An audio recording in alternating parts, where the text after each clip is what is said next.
If I tell the truth, I'm in my feelings. But in my real, if I don't speak on how I'm feeling, to keep it real, Hey, hey, sick and tired of everybody. all this killing. Welcome to Watching Everything mothers Philly crying while they podcast, your burying their platform for children. We information, destroying, but it's entertainment, nobody and hitting some rebuilding. hard topics. Fighting over hoods, I'm we don't Sharice. even own the building. Robbie Claiming Rob. the blood, that's gonna probably And claim today my we have a special children. guest Dear with us, Philadelphia, Mr. Fred this is how I'm Williams. feeling. Welcome. Dear Philadelphia, Well, this thank is how I'm you. feeling. Good to And be I here. ain't trying to preach. Fred is an entrepreneur, a businessman. He named a few different ventures that he has going on. So we'd be glad to hear some of those things. Well, first, I'd like to start off by saying thank you for inviting me. But just to get started, I first started off in business in 1984. I started off in the beauty supply business. Kimmy Oil was my anchored product. Right? Made it a household name. Turn nappy to slick.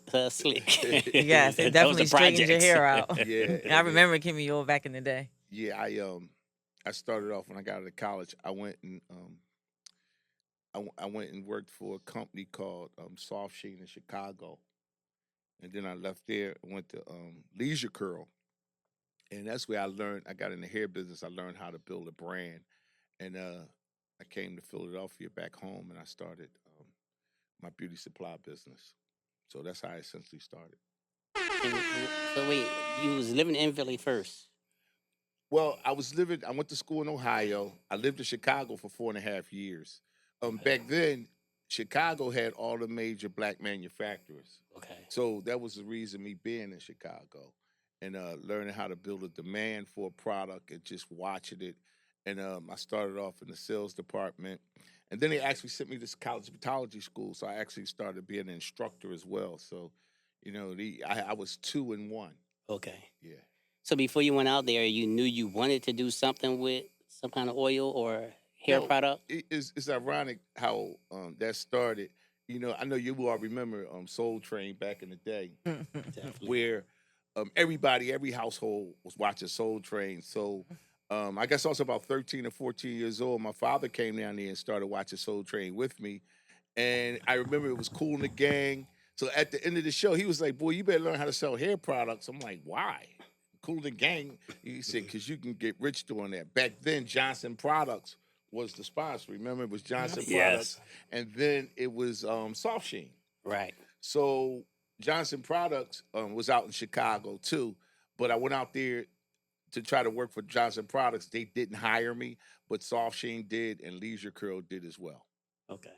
So that's how I got in the hair business. And then an opportunity came up with Kimmy Oil, which was Kimmy Laboratory in Columbia, Maryland.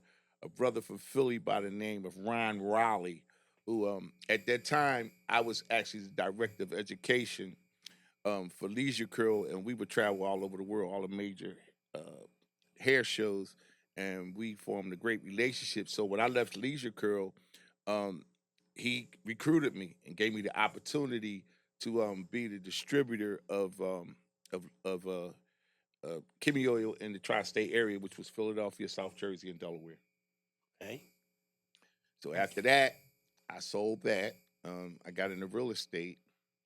I did real estate for a while, did consulting. I did radio also for like 25 years. I started off at WHAT. I had a radio show called Beauty Talk, which Cody Anderson, God bless his soul, he gave me the opportunity to do radio by the mere fact he was a Centralian too. He went to Central State. And he gave me my opportunity, him and Mary Mason, who just passed away. I used to work underneath her. She was one of my mentors. I don't know if you all remember Mary Mason. I remember the name. Yeah, Mary Mason, Reggie Bryant, and of course Cody Anderson. Those were my mentors at radio. So I did that for 25 years, and now I'm in the home care business. I've been doing that for about 7 or 8 years. And also, I have the iconic brand Strawberry Green driving range, which is in North Philly, 1500 North 33rd Street.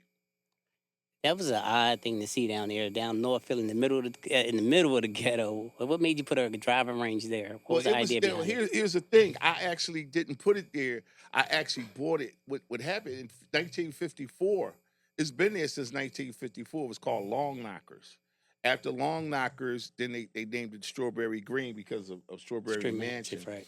And the opportunity came up for me to purchase it because the there is a white conglomerate that's First T that was just taking over everything, and I got a phone call and they told me if I didn't take it that First T was going to get it. That's all I need to know because our children need to see us in power too and make it move. So I did that. I started a nonprofit. Um, and with that nonprofit, I'm not in that business to really make money. This is my way of giving back to the community. Right. Like for example, when September comes, I'm going to Boys Latin. Why Boys Latin? Because a large percentage of their students actually go on to college and graduate. So what I'm going to do, I'm going to sponsor where the students could come there and we're going to teach them golf. I have 3 instructors that teach us golf as well. Okay. So we're going to introduce it to the community because I'm gonna just be frank. I know nothing about golf, but I'm learning. Okay. So you be down there hitting? I do. I have a trainer. In fact I was just down there. I was down there today and I ran into Mark Jackson who used to play for the Philadelphia 76ers. We took Right. pictures and everything together and he is really good. He was driving that ball. Okay. You know? Okay. So yeah, you meet a lot of interesting people. I didn't know that golf was so popular. So It's a business. yeah. It's like a business atmosphere. Everybody go there is a chance to mingle and You'd be surprised who you meet and run into. I'm not there as often as I would like, but when I do go, I always run into somebody interesting. Like the day I ran into Mark Jackson, who was hitting balls, who took pictures and everything. And when he found out that it was black owned, he was like he wanted to be a part of it. okay. Okay. So I remember hearing the story a few times. I heard the story about you being the first light skinned guy. That what? What? tell the story. I don't know nothing about that. Yeah, Now, you right. tell Like me. you was the first one that started fighting. Okay. Well, You put him on the map. yeah. Well, here's the thing. You put light skin on the map? He put I'm not not gonna- being a punk. Yeah, yeah. Oh. Well, I can't say that. What I can say is that when I came through in the mid '60s, I remember my first day of kindergarten was so traumatic because I wasn't used to the aggression of the streets. You know, I was kind of like I stayed in the house all the time. Then I started kindergarten when I was 4 years old, right? Okay. So when I went to McMichael, down right across the street. I'm from down the bottom of West Philadelphia. Right across the street was Mantua Hall, which was 18 stories projects. So you know, I dealt with a lot of people from there with those deficits and that anger because I wasn't used to that. And this guy named I never forget his name was Raymond Monte. After about 15 minutes in the school in kindergarten, he punched me in my mouth, and I was like, "Mommy, I want to go home." So my father and I came home. I was like, "I don't want to go to school no more." hmm So he sent me up to 35th and Haverford. It was a boxing gym up there. I mean, if anybody familiar with West Philly, Philly. that you know, it's iconic. hmm And so that I started learning how to hold my hands, and you know, it went from there. Next thing you know, somebody messed with me. They just woke up twice that day.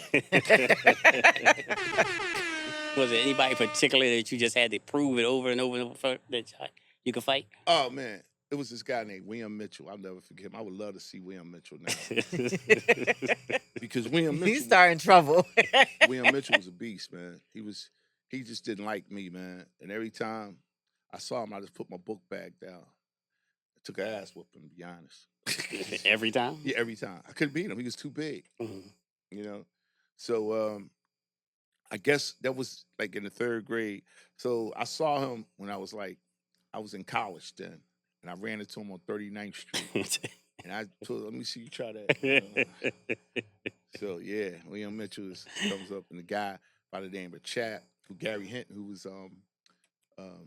the lightweight champion, really gave me problems. And it was a lot. I mean, coming up, you know, we rumble back then. You know, I used to get Netflix for breakfast.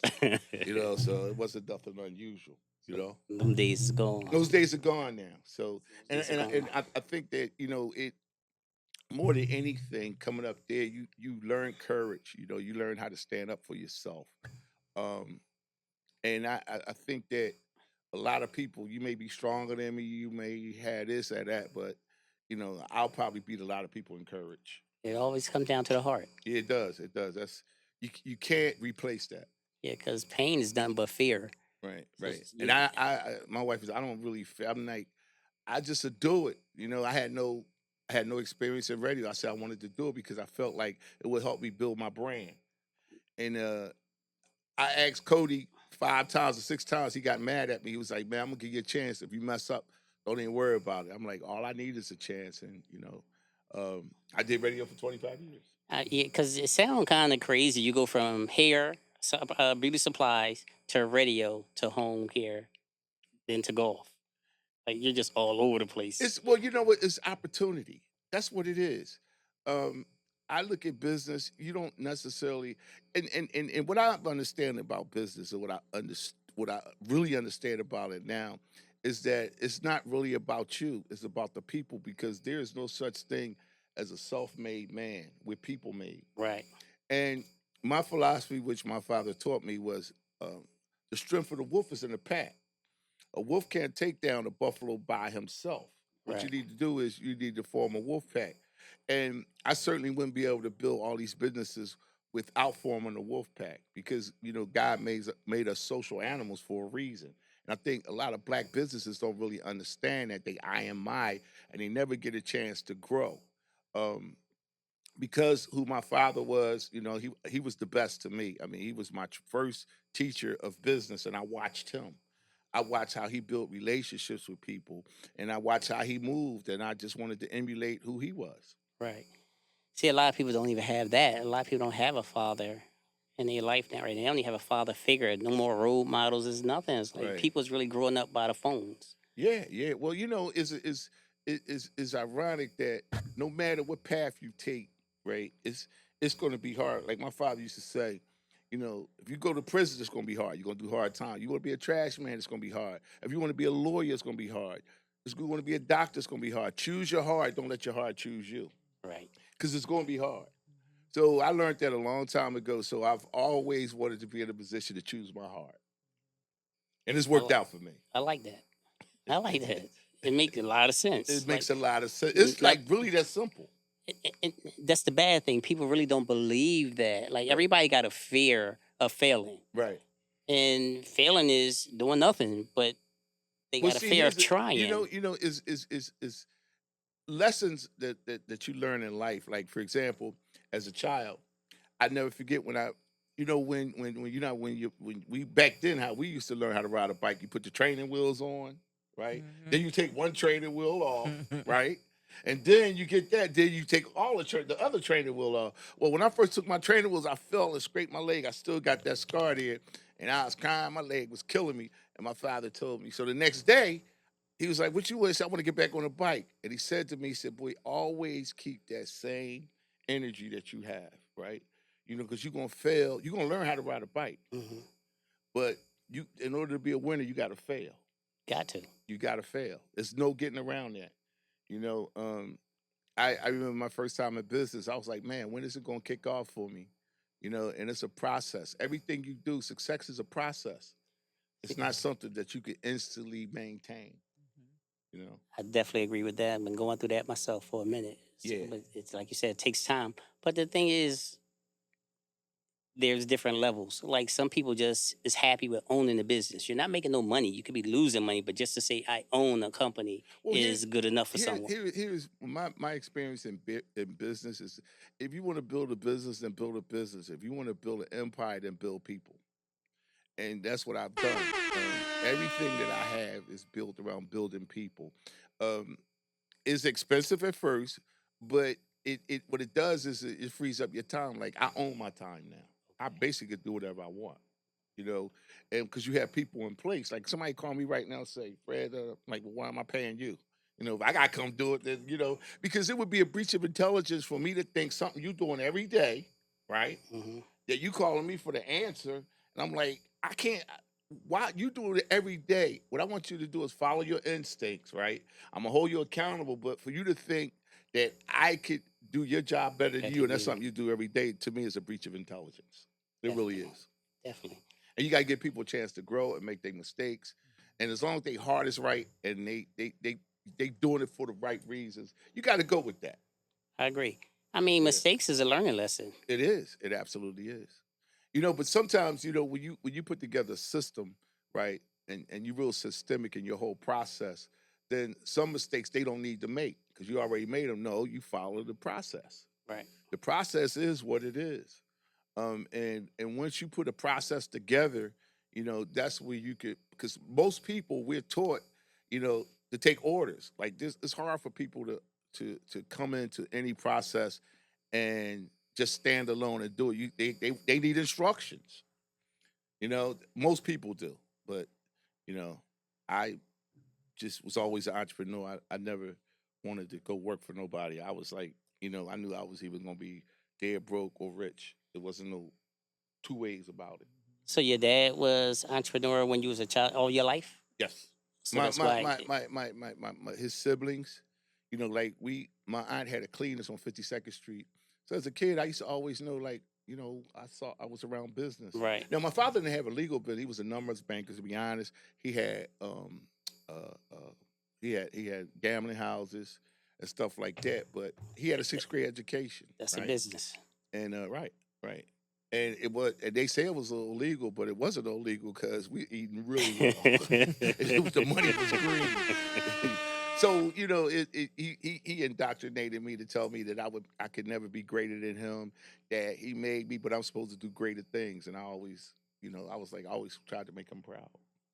What's one of the hardest lessons that you had to learn being an entrepreneur, being in business for yourself, making your own? Man, there's several, but I would say the hardest part is the process of your first process. Like you're not making no money, you know, your friends telling you, and even your confidence is like you gotta get a real job, you know, like why don't you get a real job, man? I'm getting like through my 20s. Um 20s was rough because, you know, I was building and I was figuring it out. And most of my friends, you know, came out of school and they were working for IBM, you know, Xerox. Those were the brands that people loved to work for, but that just was not for me because I was brainwashed. My father breast is still a plantation, right? You want to build your own and do for self. Right. So that was the hardest part. Is getting started and going through that process of just failing to go through the process. Like I don't have no money, you know, I can't really do anything, and is this really going to work? You know, Start doubting yourself. yeah, you start doubting yourself, especially Mr. Williams, where's the car? We don't want to hear no more excuses. I've been through the whole shebang, right? So it was but you appreciate it now, you know, and I can understand that people, the process, see, they see the glory, but they don't know the story. They ain't know when I was sleeping in my car. You know what I mean? They ain't see that because I wanted it so bad, you know, and I didn't. I knew that. Then I tried to work for somebody. I got fired in 2 weeks. I was like, this ain't gonna work. But when I went to Chicago, I loved that because it taught me. I went there not for the job. I went there to learn how to build a brand. Right. Because I knew what I was going to do. You know, so I didn't look at it as a job. I looked at it as going through the process of learning how to build a brand, learning how to go and set up shows so when people come, you could teach them how to use your product and things and how that process works. What's the biggest piece of advice that you would give someone trying to start a business? Because nowadays, a lot of our younger generations now are getting into starting their own business. Everyone wants to do a clothing line or different things like that. You don't want to discourage them, but Be how could realistic. you? Be realistic. Don't give up. You have to be real. Um, you you can't fake it. You got to put the work in. I told my children, I didn't become a father until I was 46, so I went 2 lifetimes. And I have a 15-year-old and a 17. Well, she'll be 17 next week. And I try to tell them that one thing about it is that you got to be willing to go through the process. This is what I've done as a result because I tell them, for real, you broke and you don't have no resources. You have what you have because of me, the work I put in. And I really don't want to ruin them, But it's hard. Girls, they got me by the. I'm just, Soft. they just had their way. But I still try to have some give way. But hopefully they understanding what I'm saying. You know, but They will. They'll run into some bumps in the roads, Yeah. but they'll still remember what Dad told me this a long time ago. Yeah, Dad went yeah. through this, so it's going to get better. Yeah, you can't. Like I said, man. No matter what you choose to do in life, and I'll tell somebody this: like, choose your heart. That's the best thing about life. That's to me, that's freedom when you choose your heart, because it's going to be hard. Like, and don't let your heart choose you. Right. That's the best advice I would give somebody, because don't let circumstances dictate you setting a standard that you really know you could do better. Like, and like me, for example, I didn't get married till I was 45, right? Because I wanted to build. I knew that, I probably would have been a good husband. And I don't know if I think I would have been a good father young, because, my children changed my life. But, you know, I was fortunate enough to become a father at 46, and I was seasoned. I had seen life, and I experienced a lot of stuff. I'd gone around the world, so it really wasn't anything that I needed to do. It came at the right time. It came at the right time, at my time. Right. Yeah, yeah, I like Yeah. that.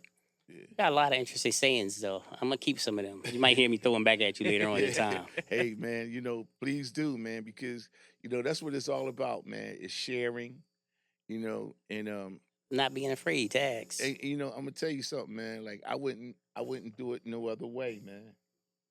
It's like how we met through Tommy. Great story about Tommy. Um, this is how I met Tommy. It was a guy, the guy who used to live with him, Bird, Joe, said to me, "Yo, man, you gotta meet my boy Tommy." I'm like, "Who your boy Tommy?" He was like, "Man, y'all hit it off." I said, "Okay, set it up." So he did, and Tommy didn't show up. I'm like, "Ah, man." So the next time Tommy called me, we sat down, and we filling each other out, and we became good friends. We became good friends. He invited me to his house. Tommy is like really a deep brother, because he's very standout. He don't trust, like, you can't to be in his circle. And I dug that. I was like, I'm not trying to be in your circle. I just want to do business. You know what I mean? Right. Like, it ain't that serious to me. I got enough friends, and we became friends. Because he was like, "Man, you real. I like the way you move. You tell me something, you do it." And that's what it's all about. Because one thing I don't like, don't tell me something and you can't do it. Or if you can't do it, say you can't. Say you can't. Just be a man of your word. Be a man of your word. And and how I run my business, especially in the home care business, is my yes is a yes, my no is a no, my maybe is like, I don't have enough information. Let me get back to you. Okay. And that's how I run all my businesses. And ain't no plan. And all my clients, I got a home care business, very successful. All of them have my direct number. The Okay. buck stops here. It ain't no, you can't get to the decision maker. Okay? And that I pride myself on that. Is that because the worst thing in the world is the frustration of having an issue and nobody's going to listen to you. And some people are unrealistic. You got to go somewhere else, because I'm not Right. doing that. Right. Yeah. I appreciate you stopping by and giving us your time. Like, Yes, sir. it's an honor for me. Like, I Yeah. heard great things about you through Tommy. Well, thank you. I appreciate that, brother. And I told Tommy I would keep it on. Yeah. I'll keep going with it. So Yeah. And you called me out of the blue, and I said, you asked me to come. I said, I'm there. it was It's definitely out the always blue. about giving back, And I'm going to invite you. You didn't come down to the driving range. Let me know. I'll meet you down there. We have a good time. I'll do that because I like that. Okay. I beat her at Top Golf all the time. So Oh, do you? Okay. take advantage of her. we can start that process too, but that's another thing. But stay tuned. I sure will. Yes, sir. I'll be in touch with you on your back. Yes, sir. All right. Thank you for Thank you, inviting Fred. me. It was a All right. pleasure having you. Thank you. Sorry for the mosquitoes, but That's we okay. we normally inside, but we take in I'm everything going home to get some Philly. alcohol. Yes, Yes. everything Philly is outside, mosquitoes and all. But Yeah, it, that's fine. it feels good But out I here. enjoyed it. I like what you all doing, and I like it. I'm glad you invited me. I got and an invite event. me to come back. I'll do it. I got an event coming up because she has a nonprofit organization, and we're giving back to our old heads in Mount Airy and Wadsworth. Like, you always wait till somebody pass to sit here and say they was a good guy, and these people never hear the good stuff about them. They just do their work. Mm-hmm. So we giving people their flowers while they still alive. People who's changed our communities, changed the lives of people. People that's doing stuff now, taking people off the streets, giving them jobs. So we want to give all of them their flowers. So we got it coming up August 24th from 1 to 6. Mhm. The mayor's is invited. She's supposed to come, but she's invited. Anthony Phillips, our state I rep, know exactly who. Councilman. Anthony he's is. definitely Yes, coming. Definitely he's coming. He's the councilman. Right, councilman. And Isaiah Thomas, and we have one more politician that's coming because they all are friends with Mr. Skip and Officer Moody. So they're all coming through. You should come through. It's a good Yeah, event. with the 24th, just send me the information. I'll come through. I'll come to support it. Even though I do have an event, I'm going to a boxing match. Twins that are boxing now. I grew up with their uncles, so I'm gonna go down to the Met. They're gonna be fighting down the Met. So, but I will stop through. Okay, do that. Okay. All right. Honor, pleasure. Thank you very Thank much. you. Thank Yeah. you. Thank you. Thank you for inviting me. Yes, it was a pleasure having you. Thank you. With that being said, everybody, thank you for watching another session of Everything Philly podcast. I got Philly I Am on the brain. Don't forget to like, subscribe, comment, and share. This is no help. Thanks, y'all. Have a good night. Hey, everybody. This is Sharice from Everything Philly podcast. I just want to take a moment to say thank you so much for tuning in. And if you are interested in more episodes, please feel free to click here. And if you have not subscribed yet and would love to become a subscriber, click over here. Again, thank you for tuning in and look forward to more podcasting with you.